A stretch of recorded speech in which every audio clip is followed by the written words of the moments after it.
Selamat sore Pak, bagaimana kabarnya hari ini? Alhamdulillah baik. Ya, baik, saya Ahmad Fakih Pak. Saya ingin menanyakan beberapa pertanyaan. Yang pertama, menurut Bapak, apa itu kesiapsiagaan bela negara? Ya baik. Eh, Kalau menurut pendapat saya pribadi, kesiapan bela negara itu banyak hal. Tidak mesti kita latihan tempur, mengangkat senjata dan sebagainya. Akan tetapi bagi kita sebagai ASN lebih ke mempersiapkan mental kita, bagaimana memberi pemahaman tentang Pancasila dari lingkup yang paling kecil, khususnya kita di Dinas Dalduk. Kita orientasinya ke keluarga. Jadi berikan pemahaman tentang bela negara khususnya, tentang Pancasila, nasionalisme dan sebagainya di lingkup yang paling kecil yaitu di keluarga kita sendiri. Mungkin demikian.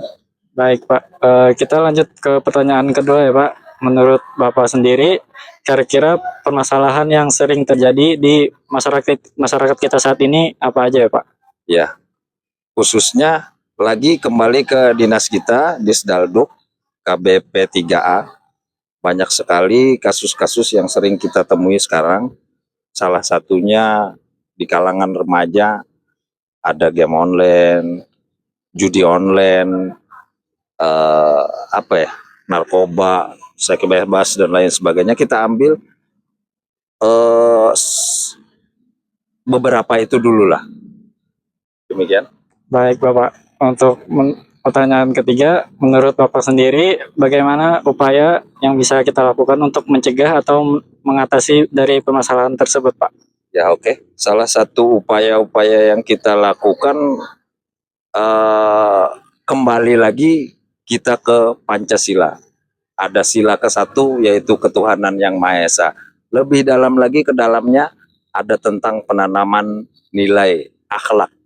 Dan intinya di akhlak, penanaman nilai akhlak kepada kembali ke dinas kita lagi, yaitu keluarga. Di lingkup yang paling kecil, kita tanamkan nilai-nilai akhlak.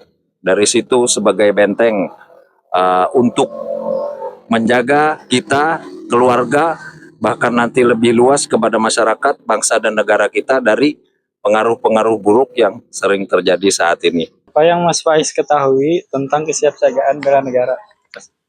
Kesiapsiagaan bela negara, menurut definisi saya adalah bagaimana kita mampu bersikap siap dalam konteks batin, lahir maupun secara fisik dalam menghadapi situasi yang beragam. Pertanyaan yang kedua, menurut Mas Faiz, apa saja ancaman yang saat ini marak terjadi di masyarakat kita, Mas?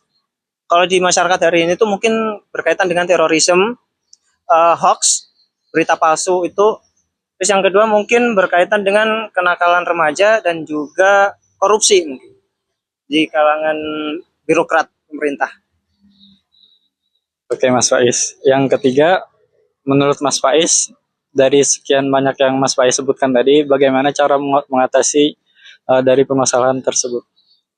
Satu hal yang paling penting yaitu kita harus paham dulu apa itu konsep bela negara dan juga bagaimana proses penerapannya. Terus kita juga harus bisa bagaimana mengaplikasikan pada diri kita sendiri dan juga mensosialisasikan pada orang lain, khususnya pada orang-orang terdekat. Terus salah satunya mungkin terkait dengan berita hoax. Kita harus bisa menyaring berita itu, jangan mudah percaya. Misal nih kita dapat satu informasi, kita harus bisa meng-cross check data dari berbagai segmen, dari berbagai pihak agar kita bisa mengolah mana yang benar dan mana yang salah. Bu, yang Ibu ketahui tentang kesiapsiagaan bela negara itu seperti apa, Ibu? Mungkin lebih kepada kalau kita, karena kita ini masyarakat biasa, ancaman bela negara itu lebih kepada yang bisa mempengaruhi sebuah keluarga di dalam rumah atau lingkungan RT lah, sedikit lebih kecilnya gitu. Itu sudah bisa menekan terkait dengan ancaman bela negara. Betul, berarti harus siap siaga terhadap ancaman. Iya, itu. benar. Pertanyaan kedua ya Bu ya. Yang kedua terkait isu atau ancaman kesiapsiagaan bela negara yang terjadi di masyarakat sekarang ini, yang Ibu ketahui, Pak, seperti apa Ibu?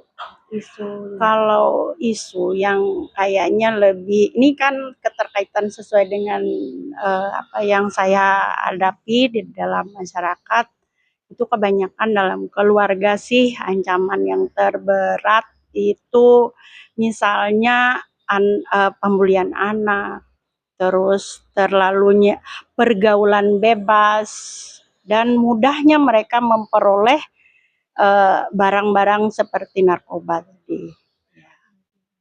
Dan pertanyaan terakhir Ibu terkait solusi atas isu tersebut. Kalau dari Ibu menyarankan seperti apa Ibu? Itu sih kerjasama semua pihak yang pertama kan, itu nggak bisa kita selesaikan sendiri, kecuali itu memang ada dalam keluarga itu sendiri. Tapi kalau itu sudah lingkup luas, tentunya kita memohon dari pihak-pihak yang terkait tentang isu-isu ancaman, terutama pada anak-anak remaja yang terkena dampak dari eh, apa narkoba tadi kan salah satunya. Mungkin kita lebih banyak memberikan pemahaman edukasi terutama kepada anak-anak kita. Menurut Bapak, kesiapsiagaan bela negara itu seperti apa, Pak? Menurut saya kesiapsiagaan bela negara itu adalah wujud kita sebagai masyarakat dalam mempertahankan negara kesatuan kita, Pak. Baik, Pak Mido. Menurut Pak Mido, sekarang ini fenomena atau isu yang marak terjadi di masyarakat kita itu kira-kira apa aja, Pak? Isu yang marak terjadi di masyarakat kita yang pertama itu masalah narkoba, kayak penggunaan narkoba, penyalahgunaannya. Yang kedua itu masalah judi online, dan yang ketiga masalah korupsi, itu Pak. Oke, Pak Mido. Dari permasalahan tersebut nih, kira-kira menurut Pak Mido, untuk penanganan atau solusinya itu seperti apa, Pak? Yang pertama kita harus meningkatkan kesadaran bela negara seperti kata Bapak tadi, dan yang kedua kita harus mengkaji nilai-nilai bela negara, dan selanjutnya kita meningkatkan pemahaman agama kita supaya tidak terhindar dari masalah tersebut, Pak. Kakak mengetahui tentang kesiapsiagaan bela negara? Sedikit tahu sih ya Kak. Kalau menurut saya kesiapsiagaan bela negara itu sikap siap untuk menghadapi berbagai macam ancaman baik militer maupun non militer, di mana kita selalu siap untuk ancaman tersebut agar dapat melindungi bangsa dan negara. Pertanyaan yang kedua ya Kak ya. Menurut Kakak apa hubungan antara ancaman non militer dengan kesiapsiagaan bela negara? Jadi hubungannya itu dengan adanya kesiapsiagaan negara, masyarakat itu memiliki daya tangkal untuk tidak bisa terprovokasi oleh berbagai macam ancaman tersebut, seperti lebih mencintai NKRI dan menumbuhkan rasa nasionalisme pada diri masyarakat. Oke, betul sekali Kak. Pertanyaan terakhir ya Kak ya. Apakah Kak mengetahui contoh dari ancaman non militer tersebut? Contohnya itu radikalisme, disinformasi. Nah, betul sekali. Terima kasih Kak atas waktunya. Cukup sekian wawancara kita hari ini.